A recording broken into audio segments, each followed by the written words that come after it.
Sino ang ginamit ng TTFY or ng Silver Boys? Gagamitin si Pau? Gagamitin si Punas? Talaga lang ha? Organisadong grupo na nasa likod ng kaso ni Cuadro alas Dinulgar at Marlon Tapales naka-jackpot, Vince Paras at Casimero tinalbogan. So una sa mga balitang boxing na sila na yata ang pinakamapalad na Pinoy boxers na kung saan ay paldo-paldo sa laban at ang lakas pala ng karisma sa mga magagandang dilag. Kung si Vince Paras ay kilabot ng mga round girls at si Casimero ay maraming chicks kahit di raw gwapo. Subalit mapapawaw ka sa nabingwit ni Champ Tapales dahil di lang maganda ay international artist pa.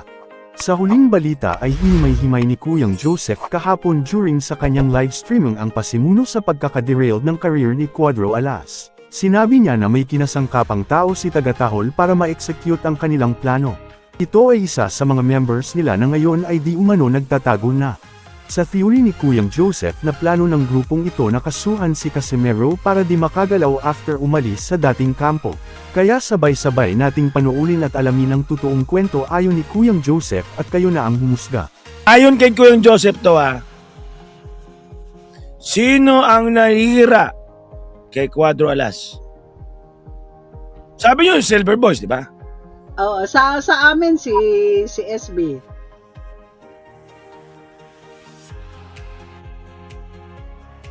Ano iniingay ni Silver Boys? Sino nanira? Sinasabi niya si Jason. Oh. Si Jason. Alam mo ba, may importanteng tao pa dyan na totoong nanira kay Tata at hindi si Jason.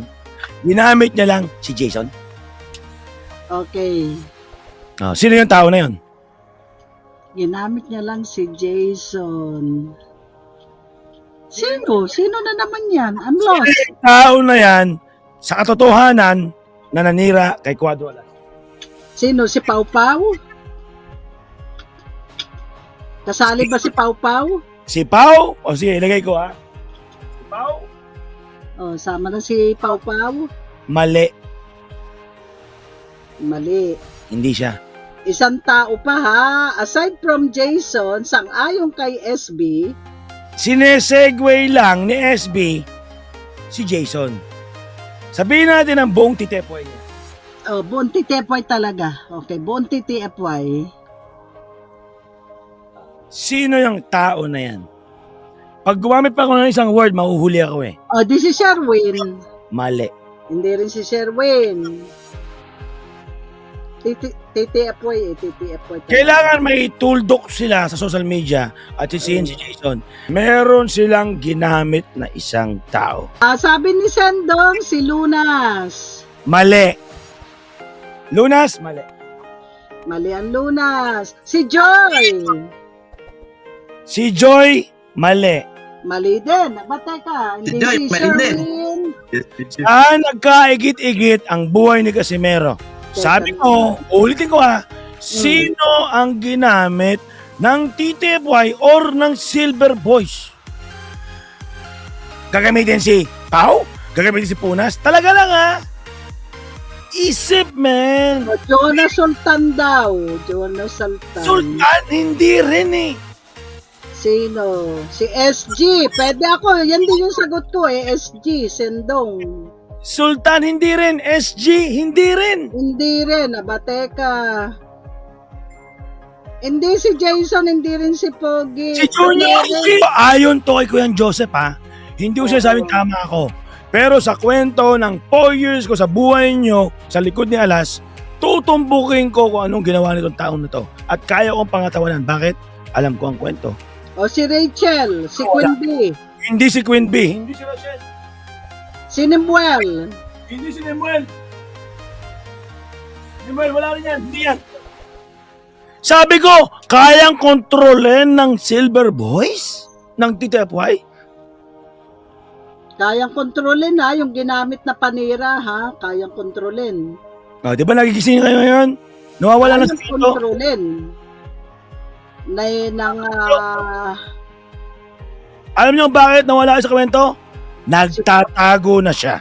Nawawala na sa kwento. Ngayon, iaangat ko ang pangalan niya.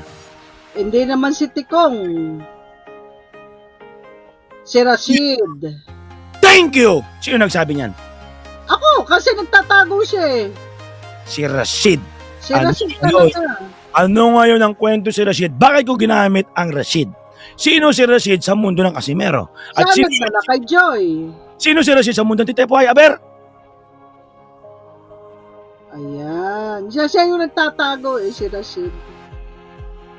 Alam nyo ba si Rashid ay Muslim? At alam nyo rin ba si Joy ay Muslim? Yeah. One of them are Alam nyo Muslim. ba si Joy maraming kinuwento sa akin na hindi nyo alam? Isipin nyo, sino ba yung isipin nyo, si Rashid, si Joy, si Silver Boys, lahat kayo nagpa-picture pa talaga ha, after kayo magkaso ha, kay Tata ha.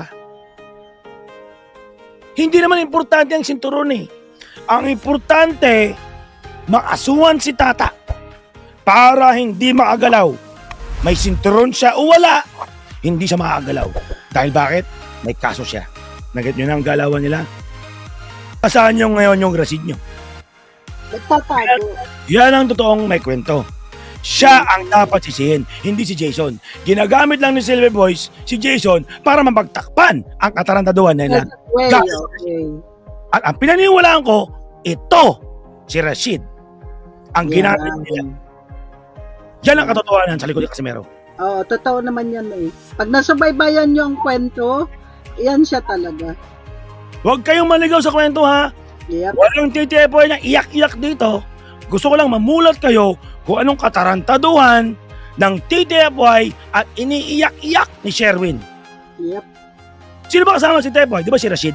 Sino si Rashid? Di ba siya nang gumawa ng kaso? Na lumapit kay Joy? Gumawa siya ng paraan kay Joy para makalapit.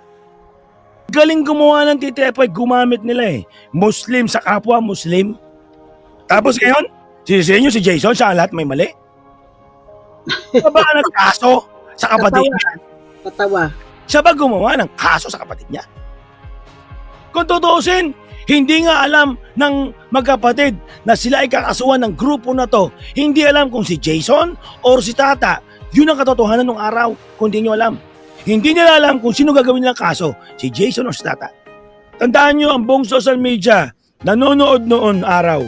Sabi nyo, nung magkaroon ng laban si Tata sa Akaho, hindi makakauwi si Tata sa Pilipinas. Di ba pinagkatawanan ng namin kayo mga kolorum at mga titepway? Di ba si Tata at Jason naglakad pa ng Baklaran? Di ba? Natandaan nyo yun? Yep. Di ba gumagawa na ng fake news yung Silver Boys na yan yung panahon na yon? Yeah. So anong pagkakaiba ng fake news na ginagawa niya ngayon? Di ba wala? Nasaan na yung Rashid nyo? Nang Namababa ng e-bike, nagtago na. dahil kay Rashid, naging dikit, nakilala, nakuha lahat, Parang Na- na-impluensya si Joy. Gamit si Rashid. Ulitin ko, si Rashid ay Muslim. Si Joy ay Muslim. Yeah. Alam niyo ano ibig sabihin? Nagkaroon pa nga ng ligawan yan eh. Pero ayoko nang ibalik ang kwento na yan. Ang akin lang, sino ba ang dapat sisihin dito? Ang taong tumutulong kay Tata na coach na binabayaran lang ng 10%? O ang taong labas ng Casimero World na ginagamit ni Silver Boys para gumawa ng kaso gamit si Joy? Sino ang masamang tao dito? Tingin nyo, Peggy, sinasabi ko, may tatlong leader dito. O, isa, dalawa, tatlo. Yeah. Si David, Mark, Luis, David, Pogi. at Sherwin. Mm-mm. Proud na proud sila gumawa ng kaso kay Tata. Yan. Proud na proud sila na siraan si Tata. Yep. Proud na proud sila at nagpa-picture pa sila kasama si Rashid sa kaso gamit si Joy. Ayan. Nakakalimutan nyo na ba yun? So, sino ang may credibility dito? Si Silver Boys, ang Titepoy, o si Jason na totoong nagmamahal, sumusuporta at nagmamalasakit kay Tata? Kaya na umusga kung bakit niya binabarag, sinisira sa social media at gawing masama si Jason. Yung grupo na kabila, yung Titepoy, may pinuntahan ba sila? Wala. Saan ka nakita ng leader? Leader ha? Tatlong leader. O, di ba may leader, may sundalo? Mm. Yung sundalo, yung titepoy, di ba wala? Saan ka nakakita ng bansa na may leader na walang sundalo? Saan ka nakakita ng leader, yung isang leader nagtago? Saan ka nakakita ng isang leader, pinapagalitan ng asawa niya? Ay di natitira, isa. Si Butike, ibig sabihin, yung asawa niya makapal. Kaya niyang gawing makapal, yung mukha niya, kahit si Silver Voice ay naninira na ng tao. Kapala na yan. Hindi siya dahil sanay ka mag-social media. Hindi, kapalan yan. Talungin mo asawa niya kung nasaan si Rashid. Talungin mo asawa niya kung ano nangyari sa kaso ni Rashid. Gustahan tayo, wala silang masagot. Sa mga pinagmamayabang nila nung araw, nung grupong titepoy pa sila.